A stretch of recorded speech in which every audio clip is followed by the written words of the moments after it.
Sa Mandaue rin po sinabi po ni former President Duterte na bumalik na po yung droga sa Davao, Cebu and Manila. Marami na rin mga tambay ang na-hold up at mga nasasaksak. Reaction po dito. Davao, including Davao City? Oh, okay. Kung Davao City pinag-uusapan natin, sino ba ang mayor ng Davao City? Hindi ba yung anak niya? Si Mayor Baste Duterte. So, ang ibig ba sabihin nun, napaka-inefficient ng anak niya? Again, ulitin natin, nasaan ang data patungkol rito? At tandaan natin, nung panahon niya, at least ngayon may record kung may namamatay, nung panahon niya, merong bang nare-record doon sa mga biglang nawawalang mga tao? Tanong lang natin yun. So, dapat yun siguro, alamin din niya. Pero as of now, sabi nga natin, anak niya ang namumuno sa Davao City. Bakit ganun ang kanyang lungsod?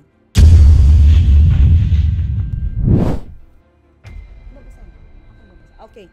This is a statement of BSP.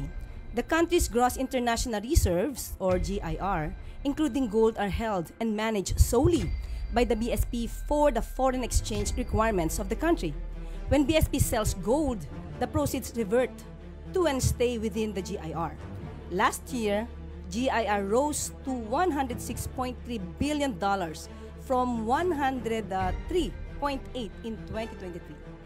Similar to other central banks, BSP maintains a portion of its reserves in gold as part of the country's GIR, mostly to hedge against offset movements in the market price of other assets.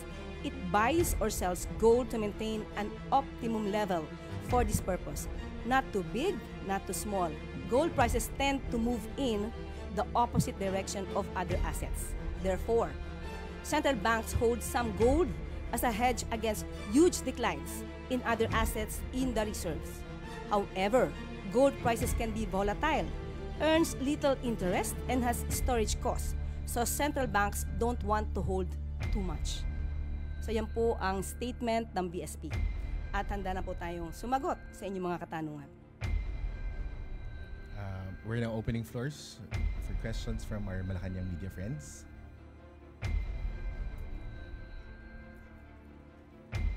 First question, Maricel Halili, News 5.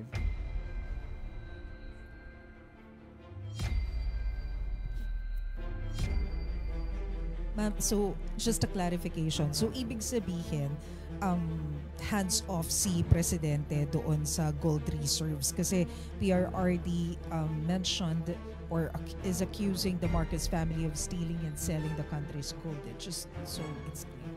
Okay. Hindi pa to campaign joke ulit ni dating Pangulong Duterte? Hindi ba tayo nasanay dun sa jet ski promise niya? Na nung naniwala tayo halos sa mga sumuporta sa kanya, tinawag tayong stupid. So pag naniwala ba tayo ulit sa sinasabi niyang ito, baka mapagkamalan niya tayo ulit at tawagin tayong stupid. But anyway, we will take this seriously para naman hindi magkaroon ng fake news, lalo na doon sa mga taong nakikinig sa kanya at maaaring naniniwala ka. Itong issue na to, October 2024, nasagot na ito. Ang nagtataka lang ako, bakit paulit-ulit na binibring up ni dating Pangulong Duterte? Wala ba siya mga economic experts na magsasabi sa kanya kung ano ba talaga ang regular activities ng BSP? Ayon sa BSP, ang pagbebenta ng gold is just a regular activity. How? Why? To pump up the economy. Even at the time of former President Duterte, trabaho na ito ng BSP. Hindi niya ba alam iyon? Okay, now, sinabi nga dito, ang pagbebenta ng gold, kung mataas ang presyo, dapat ibenta. Sinabi din ng BSP, hindi pwede silang mag-hold that much of a gold. Okay, now, ang nakakapagtaka lang tayo, nagtataka lang tayo, bakit hindi ito alam ng dating Pangulo? Siguro bago siya magbigay ng itong klaseng intriga, mapapansin nyo sa kanya mga statements. Hindi naman detailed. Anong proof niya? Again, as a lawyer. He is a lawyer. He became a fiscal. Alam niya kung paano magkuha ng ebidensya, no? To get the truth. Bakit sa kanya parang wala siyang ebidensya? Laging paintriga. All we want here is evidence. Ipakita niya kung si PBBM o ang Pangulo ang nag-utos para magbenta ng gold reserves. Samantalang sinabi rin ng BSP, solely and manage ito. No? Solely managed by the BSP. So paano magkakaroon dito ng hand or pakikialam ang Pangulo? Johnny Yu, People's Journal. Ma'am, when you said you will take this seriously, what do you mean by that? Will the government file charges against the former president? Hindi naman po. Sasagutin lang namin yung mga joke na lagi niya sinasabi. Since tayo ay sumasagot dito ng seryoso, baka sa susunod sasabihin na naman ng mga supporters niya, hindi niya na naman kilala si dating Pangulong Duterte. Puro joke yan. So ito ba mga sinasabi niya during sa kanilang rallies or campaign rallies? Joke ba o seryoso? We have to know that. And also, ma'am, would you know under the Marcos administration kung ilan na pong gold ang naibenta?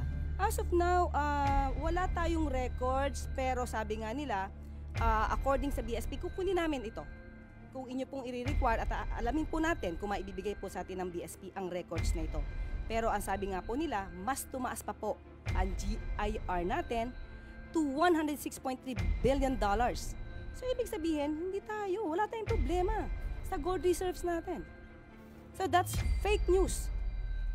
Ang sinasabi nila ay fake news or mas formal na word, disinformation. Thank you. Next question, please. Do we still have questions from our media friends?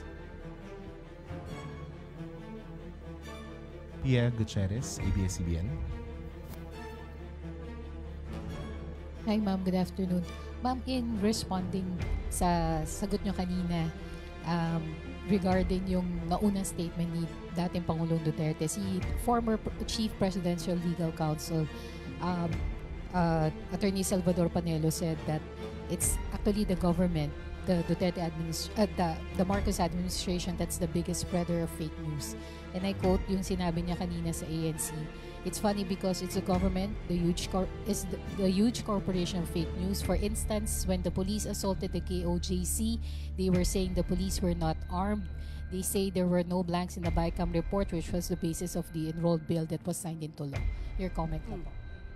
So si Attorney Panelo yung nagsabi na biggest spreader of fake news yun. Spreader ng fake news. Unang-una ang usapan dito ay about the gold reserves. Bakit kailangan baguhin? Nagda-divert ba sila? Yung issue tungkol sa KOJC, nasa korte na to. Kung meron mang kasuhan dito, sa korte ito. Ang pinag-uusapan natin dito, yung sinabi ni dating Pangulong Duterte patungkol sa gold reserves na walang anumang basihan.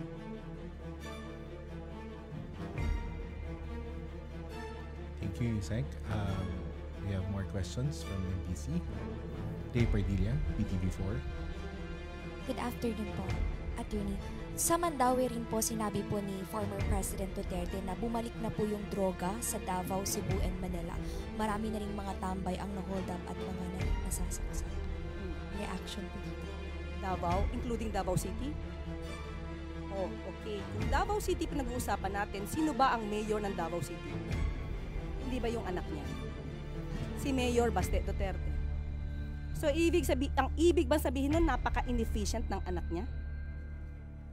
Again, ulitin natin, nasaan ang data patungkol rito?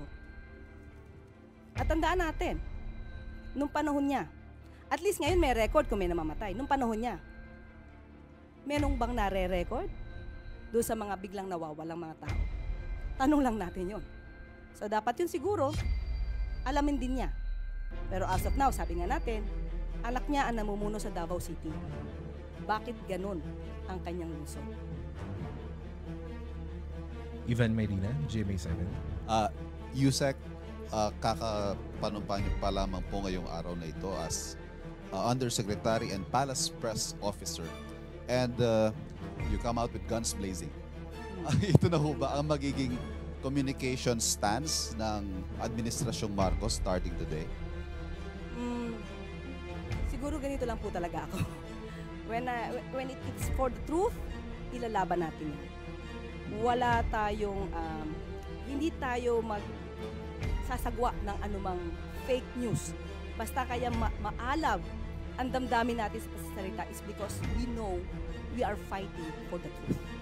Do you think it has come to a point that the administration needs to take this, firmer stance against fake news because it has already gone to worrisome levels? Yes. We have to fight for that. We have to fight against fake news. Otherwise, yung mga tao na naniniwala sa kanila, maiiba ang isip nila. Maiiba ang diskarte nila. It is our obligation, especially tayo, mga taga-media. Dapat nating iparating sa taong bayan ano ba ang katotohanan. Iwasan natin yung mga intriga na walang basihan. As of now, kasi puro intriga eh. Puro intriga ang pinapasok sa utak natin. At nakakasira ito sa bansa, sa ekonomiya. Hindi po ba? Thank you. Maricel Halili, News 5. Hi ma'am, good afternoon once again. Ma'am, just so mas maintindihan po namin yung mandate ninyo, are you also considered as the presidential spokesperson? I am not a spokesperson because the president will be speaking for himself. Okay, ang mandato ko is to explain, to expound anuman ang pronouncements, direktiba ng palasyo. And but I will not consider myself as a spokesperson. Po ba ang difference ng press officer sa spokesperson and press briefer? Okay. May mga pagkakataon po kasi na kapag magkakaroon po kasi, if I'm not mistaken, magkakaroon mismo ang Pangulo ng once a month na press con. So, siya po talaga yung, kung ano man yung kanya naisabihin, sa kanya po manggagaling. Ako is more on the pag-explain, pag-expound, at kung may konting gap, doon tayo papasok. Ma'am, sorry, but of course, whatever you tell us in press briefings would have to have the authority of the president. Of course. Yes, sir. Thank you. Okay. This is a statement of BSP. The country's gross international reserves, or GIR, including gold, are held and managed solely by the BSP for the foreign exchange requirements of the country. When BSP sells gold, the proceeds revert to and stay within the GIR. Last year, GIR rose to $106.3 billion from $103.8 in 2023. Similar to other central banks, BSP maintains a portion of its reserves in gold as part of the country's GIR, mostly to hedge against offset movements in the market price of other assets. It buys or sells gold to maintain an optimum level for this purpose. Not too big, not too small. Gold prices tend to move in the opposite direction of other assets. Therefore, central banks hold some gold as a hedge against huge declines in other assets in the reserves. However, gold prices can be volatile, earns little interest, and has storage costs. So central banks don't want to hold too much. So yan po ang statement ng BSP. At handa na po tayong sumagot sa inyong mga katanungan. We're now opening floors for questions from our Malacanang media friends.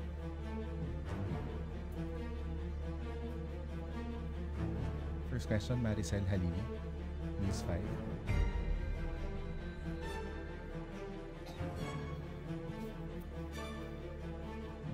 Ma'am, so just a clarification. So ibig sabihin, hands-off si Presidente doon sa gold reserves kasi PRRD mentioned or is accusing the Marcos family of stealing and selling the country's gold. Just so it's Okay. Hindi pa to campaign joke ulit ni dating Pangulong Duterte? Hindi ba tayo nasanay dun sa jet ski promise niya? Na nung naniwala tayo halos sa mga sumuporta sa kanya, tinawag tayong stupid. So pag naniwala ba tayo ulit sa sinasabi niyang ito, baka mapagkamalan niya tayo ulit at tawagin tayong stupid. But anyway, we will take this seriously para naman hindi magkaroon ng fake news, lalo na doon sa mga taong nakikinig sa kanya at maaaring naniniwala pa. Itong issue na to, October 2024, nasagot na ito. Ang nagtataka lang ako, bakit paulit-ulit na binibring up ni dating Pangulong Duterte? Wala ba siya mga economic experts na magsasabi sa kanya kung ano ba talaga ang regular activities ng BSP? Ayon sa BSP, ang pagbebenta ng gold is just a regular activity. How? Why? To pump up the economy. Even at the time of former President Duterte, trabaho na ito ng BSP. Hindi niya ba alam yun? Okay, now, sinabi nga dito, ang pagbebenta ng gold, kung mataas ang presyo, dapat ibenta. Sinabi din ng BSP, hindi pwede silang mag-hold that much of a gold.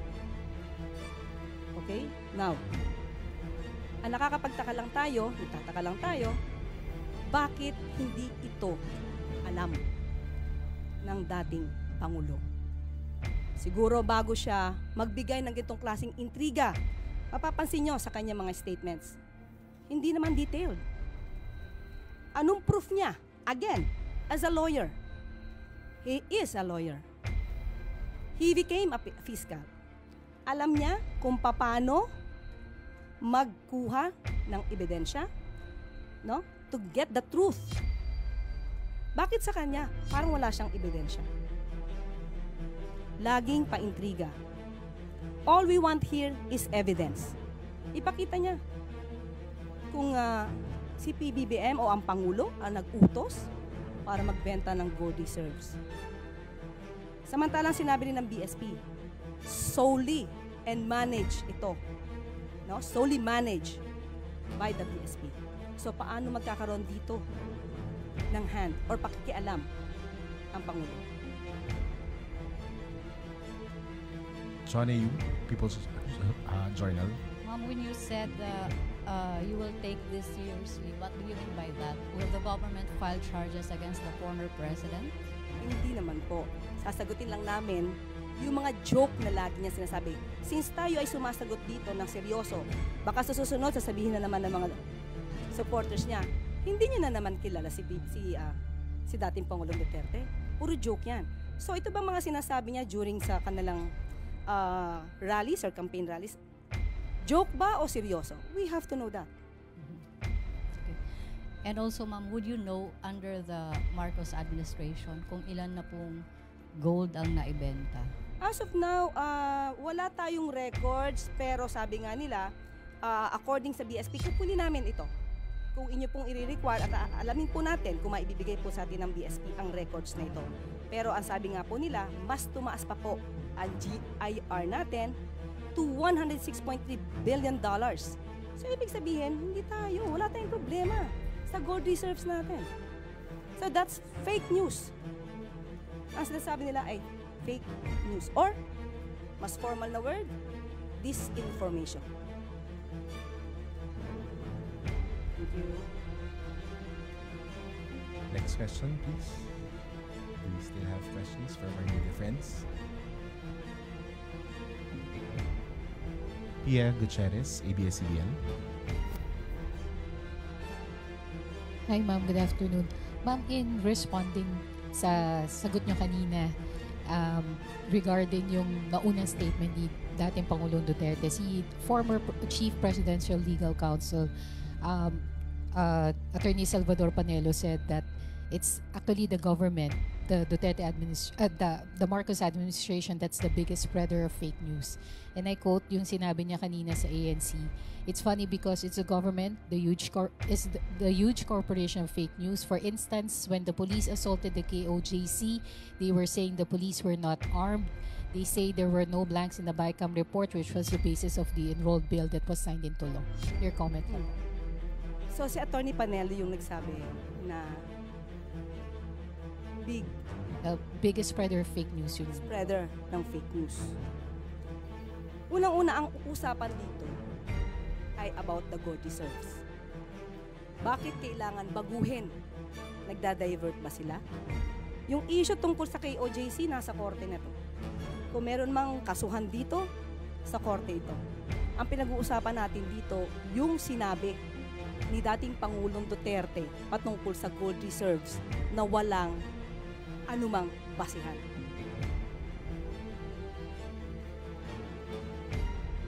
Thank you, Yusek. We have more questions from NPC. Dave Pardilla, PTV4. Good afternoon po, Attorney.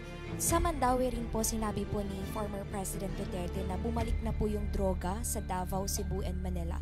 Marami na ring mga tambay ang na-hold up at mga nasasaksak. Reaction po dito. Davao, including Davao City? Oh, okay. Kung Davao City pinag-uusapan natin, sino ba ang mayor ng Davao City? Hindi ba yung anak niya? Si Mayor Baste Duterte. So, ang ibig ba sabihin nun, napaka-inefficient ng anak niya? Again, ulitin natin, nasaan ang data patungkol rito?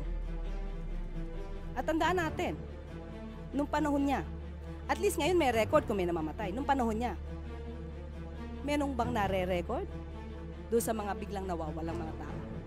Tanong lang natin yon. So dapat yun siguro, alamin din niya. Pero as of now, sabi nga natin, anak niya ang namumuno sa Davao City. Bakit ganun ang kanyang lungsod? Ivan Medina, GMA7. Yusek, kakapanumpa niyo pa lamang po ngayong araw na ito as Undersecretary and Palace Press Officer. And you come out with guns blazing. Ito na ho ba ang magiging communication stance ng Administrasyong Marcos starting today? Siguro ganito lang po talaga ako. When it's for the truth, ilalaban natin yan. Wala tayong, hindi tayo magsasagwa ng anumang fake news. Basta kaya maalab ang damdamin natin sa pasasalita is because we know we are fighting for the truth. Do you think it has come to a point that the administration needs to take this, firmer stance against fake news because it has already gone to worrisome levels? Yes, we have to fight for that. We have to fight against fake news. Otherwise, yung mga tao na naniniwala sa kanila, maiiba ang isip nila. Maiiba ang diskarte nila. It is our obligation, especially tayo, mga taga-media. Dapat nating iparating sa taong bayan ano ba ang katotohanan. Iwasan natin yung mga intriga na walang basihan. As of now, kasi puro intriga eh. Puro intriga ang pinapasok sa utak natin. At nakakasira ito sa bansa, sa ekonomiya. Hindi po ba? Thank you. Marisa Dalili, News 5. Hi ma'am, good afternoon once again. Ma'am, just so mas maintindihan po namin yung mandate ninyo, are you also considered as the presidential spokesperson? I am not a spokesperson because the president will be speaking for himself. Okay, ang mandato ko is to explain, to expound anuman ang pronouncements, direktiba ng palasyo and Pangulo. But I will not consider myself as a spokesperson. Ano po ba ang difference ng press officer sa spokesperson and press briefer? Okay. May mga pagkakataon po kasi na kapag magkakaroon po kasi, if I'm not mistaken, magkakaroon mismo ang Pangulo ng once a month na press con. So, siya po talaga yung, kung ano man yung kanya naisabihin, sa kanya po manggagaling. Ako is more on the pag-explain, pag-expound, at kung may konting gap, doon tayo papasok. Ma'am, sorry, but of course, whatever you tell us in press briefings would have to have the authority of the president. Of course. Yes, sir. Thank you. Okay. This is a statement of BSP. The country's gross international reserves, or GIR, including gold, are held and managed solely by the BSP for the foreign exchange requirements of the country. When BSP sells gold, the proceeds revert to and stay within the GIR. Last year, GIR rose to $106.3 billion from $103.8 in 2023. Similar to other central banks, BSP maintains a portion of its reserves in gold as part of the country's GIR, mostly to hedge against offset movements in the market price of other assets. It buys or sells gold to maintain an optimum level for this purpose. Not too big, not too small. Gold prices tend to move in the opposite direction of other assets. Therefore, central banks hold some gold as a hedge against huge declines in other assets in the reserves. However, gold prices can be volatile, earns little interest, and has storage costs. So central banks don't want to hold too much. So yan po ang statement ng BSP. At handa na po tayong sumagot sa inyong mga katanungan. We're now opening floors for questions from our Malacanang media friends.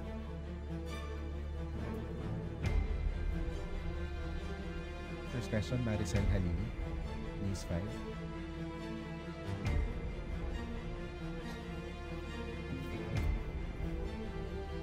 Ma'am, so just a clarification. So ibig sabihin, hands-off si Presidente doon sa gold reserves kasi PRRD mentioned or is accusing the Marcos family of stealing and selling the country's gold. Just so it's clear. Okay. Hindi pa to campaign joke ulit ni dating Pangulong Duterte? Hindi ba tayo nasanay dun sa jet ski promise niya? Na nung naniwala tayo halos sa mga sumuporta sa kanya, tinawag tayong stupid. So pag naniwala ba tayo ulit sa sinasabi niyang ito, baka mapagkamalan niya tayo ulit at tawagin tayong stupid. But anyway, we will take this seriously para naman hindi magkaroon ng fake news, lalo na doon sa mga taong nakikinig sa kanya at maaaring naniniwala pa. Itong issue na to, October 2024, nasagot na ito. Ang nagtataka lang ako, bakit paulit-ulit na binibring up ni dating Pangulong Duterte? Wala ba siya mga economic experts na magsasabi sa kanya kung ano ba talaga ang regular activities ng BSP? Ayon sa BSP, ang pagbebenta ng gold is just a regular activity. How? Why? To pump up the economy. Even at the time of former President Duterte, trabaho na ito ng BSP. Hindi niya ba alam yun? Okay, now, sinabi nga dito, ang pagbebenta ng gold, kung mataas ang presyo, dapat ibenta. Sinabi din ng BSP, hindi pwede silang mag-hold that much of a gold. Okay, now, ang nagtataka lang tayo, bakit hindi ito alam ng dating Pangulo? Siguro bago siya magbigay ng gitong klaseng intriga, mapapansin nyo sa kanyang mga statements, hindi naman detailed. Anong proof niya? Again, as a lawyer. He is a lawyer. He became a fiscal. Alam niya kung paano magkuha ng ebidensya, no? To get the truth. Bakit sa kanya parang wala siyang ebidensya? Laging paintriga. All we want here is evidence. Ipakita niya kung si PBBM o ang Pangulo ang nag-utos para magbenta ng gold reserves. Samantalang sinabi rin ng BSP, solely and manage ito. No? Solely managed by the BSP. So paano magkakaroon dito ng hand or pakikialam ang Pangulo? Johnny Yu, People's Journal. Ma'am, when you said you will take this seriously, what do you mean by that? Will the government file charges against the former president? Hindi naman po. Sasagutin lang namin yung mga joke na lagi niya sinasabi. Since tayo ay sumasagot dito ng seryoso, baka sa susunod sasabihin na naman ng mga supporters niya, hindi niya na naman kilala si dating Pangulong Duterte. Puro joke yan. So ito ba mga sinasabi niya during sa kanilang rallies or campaign rallies? Joke ba o seryoso? We have to know that. And also, ma'am, would you know under the Marcos administration kung ilan na pong gold ang naibenta? As of now, wala tayong records, pero sabi nga nila, according sa BSP, kukunin namin ito. Kung inyo pong i-require at alamin po natin kung maibibigay po sa atin ng BSP ang records na ito. Pero ang sabi nga po nila, mas tumaas pa po ang GIR natin to $106.3 billion. So ibig sabihin, hindi tayo, wala tayong problema sa gold reserves natin. So that's fake news. Ang sinasabi nila ay fake news or mas formal na word, disinformation. Thank you. Next question, please. We still have questions from our media friends. Pia Gutierrez, ABS-CBN. Hi ma'am, good afternoon. Ma'am, in responding sa sagot nyo kanina regarding yung naunang statement ni dating Pangulong Duterte, si former Chief Presidential Legal Counsel Attorney Salvador Panelo said that it's actually the government, the Duterte the Marcos administration that's the biggest spreader of fake news. And I quote yung sinabi niya kanina sa ANC.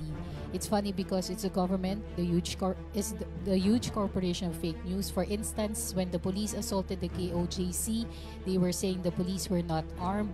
They say there were no blanks in the BICAM report, which was the basis of the enrolled bill that was signed into law. Your comment po. So si Attorney Panelo yung nagsabi na the biggest spreader of fake news yung spreader ng fake news. Unang-una, ang usapan dito ay about the gold reserves. Bakit kailangan baguhin? Nagda-divert ba sila? Yung issue tungkol sa KOJC, nasa korte na to. Kung meron mang kasuhan dito, sa korte ito. Ang pinag-uusapan natin dito, yung sinabi ni dating Pangulong Duterte patungkol sa gold reserves na walang anumang basihan.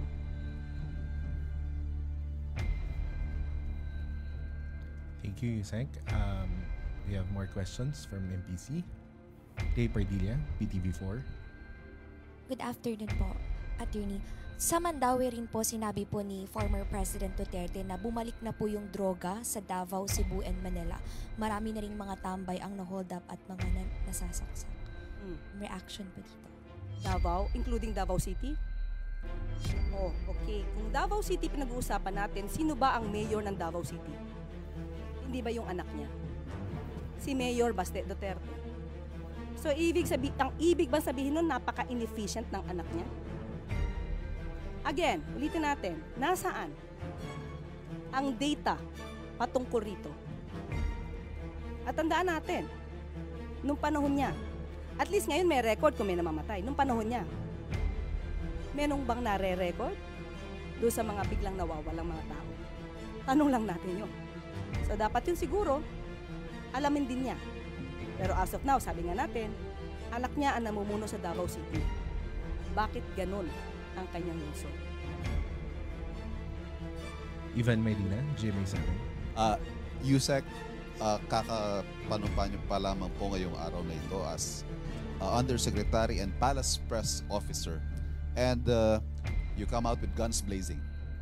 Ito na ho ba ang magiging communication stance ng Administrasyong Marcos starting today? Siguro ganito lang po talaga ako. When it's for the truth, ilalaban natin yan. Wala tayong, hindi tayo magsasagwa ng anumang fake news. Basta kaya maalab ang damdamin natin sa salita is because we know we are fighting for the truth. Do you think it has come to a point that that the administration needs to take this, firmer stance against fake news because it has already gone to worrisome levels? Yes. We have to fight for that. We have to fight against fake news. Otherwise, yung mga tao na naniniwala sa kanila, maiiba ang isip nila. Maiiba ang diskarte nila. It is our obligation, especially tayo, mga taga-media. Dapat nating iparating sa taong bayan ano ba ang katotohanan. Iwasan natin yung mga intriga na walang basehan. As of now, kasi puro intriga eh. Puro intriga ang pinapasok sa utak natin. At nakakasira ito sa bansa, sa ekonomiya. Hindi po ba? Thank you. Maricel Halili, News 5. Hi ma'am, good afternoon once again. Ma'am, just so mas maintindihan po namin yung mandate ninyo, are you also considered as the presidential spokesperson? I am not a spokesperson because the president will be speaking for himself. Okay, ang mandato ko is to explain, to expound anuman ang pronouncements, direktiba ng palasyo and Pangulo. But I will not consider myself as a spokesperson. Ano po ba ang difference ng press officer sa spokesperson and press briefer? Okay. May mga pagkakataon po kasi na kapag magkakaroon po kasi, if I'm not mistaken, magkakaroon mismo ang Pangulo ng once a month na press con. So, siya po talaga yung kung ano man yung kanya naisabihin, sa kanya po manggagaling. Ako is more on the pag-explain, pag-expound, at kung may konting gap, doon tayo papasok. Ma'am, sorry, but of course, whatever you tell us in press briefings would have to have the authority of the president. Of course. Yes, sir. Thank you.